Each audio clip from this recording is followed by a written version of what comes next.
Welcome to the Manna at the Tap podcast. It's a space where we delve into the spiritual nourishment for the soul. I'm Gloria, your host, and I'm here to guide you through our daily manna, offering insights and interpretations to feed your spiritual growth. Today, on this fourth Sunday after Pentecost, we focus on the lectionary text from Ezekiel chapter 17, verses 22 to 24. This passage is rich in allegory and symbolism, and it holds a message of God's restoration that we will explore together. The book of Ezekiel has 48 chapters, and scholars have needed help understanding the book. The author was a priest turned prophet when the nation of Judah was experiencing the Babylonian takeover of the country, sending the people into captivity. There had been an earlier exile to Babylon that included teenagers like Daniel and his three friends. They received special treatment because the Babylonian king seized the opportunity to educate these young men and give them jobs to help run the administration of Babylon. Other contemporaries of Ezekiel were the prophet Jeremiah and minor prophets such as Habakkuk and Obadiah. Ezekiel was a man of God who went into exile in Babylon. Exile marked the destruction of everything the people of Judah identified with, including their faith and shattering their hopes. Nebuchadnezzar not only destroyed the city walls of Jerusalem, he reduced it to rubble. And he did this to terrify the people of Judah because of their bold faith in God's promises to always protect and deliver the city. Ezekiel returned to Judah and he traveled back and forth to Babylon to speak to the exiled people whenever he had a prophetic insight. This was indeed a complex and confusing time for the people of Judah.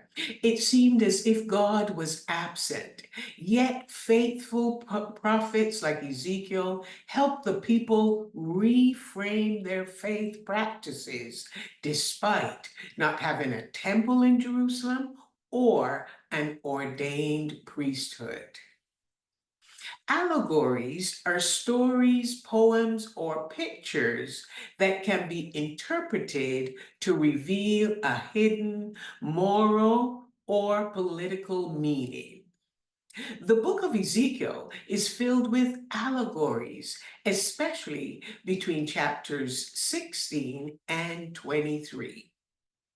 For insight into our three-verse lectionary text, let's begin at chapter 17, verse 1, where Ezekiel gives two poems that describe two great eagles.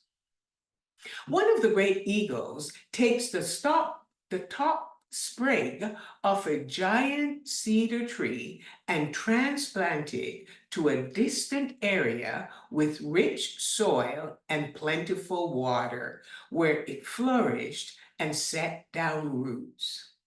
But then it yearned to be transplanted again by another eagle, and in the transplant, it led to its untimely withering. The allegory is then explained. The first eagle refers to Nebuchadnezzar, whom God handpicked to rule over Judah with some of those who went into the first round of deportation. Ezekiel is the one that identified the second eagle, and that was Egypt. Egypt had attempted to tempt the king of Judah to rebel against the Babylonian king and instead to enter into an alliance with them. This was not what God wanted. The Judahites were rebellious, trusting horses and a large army of the Egyptians, and they were doomed to fail. Then we have God issuing two divine oaths in verses 16 to 18 and 19 to 21. The first warned the king of Judah, his name was Zedekiah, not to ally with Egypt because it would lead to his death in Babylon. He wouldn't listen and he rebelled against the words spoken by Ezekiel and Jeremiah. The second warning was if Zedekiah rejected God's plan, it would be his fault that the Babylonians destroyed Jerusalem and the temple because he betrayed the agreement he had with them. And the king of Babylon was very angry. The army of Egypt would fall by the sword, and whoever survived was scattered. At this point, everything looked hopeless and in shambles. Zedekiah, of course, refused to listen and obey God. The city of Jerusalem was razed to the ground. Now we're moving towards the chosen lectionary text. But let's take a moment to pause and absorb all that has taken place and ask ourselves a question. Have you experienced a time in your life when everything was hopeless and helpless at the same time, and you did not know where to turn? You couldn't control the circumstances in your life, and you wondered what to do next. We are here at the lectionary verses 22 to 24. Ezekiel declares what the sovereign Lord said. God himself will take another sprig from the mighty and noble cedar tree, and God will plant it in a safe place high on a mountain, Mount Zion, the very place that sat abandoned for decades. This is the newly planted Judah who will not seek her own abundance or try to defend herself.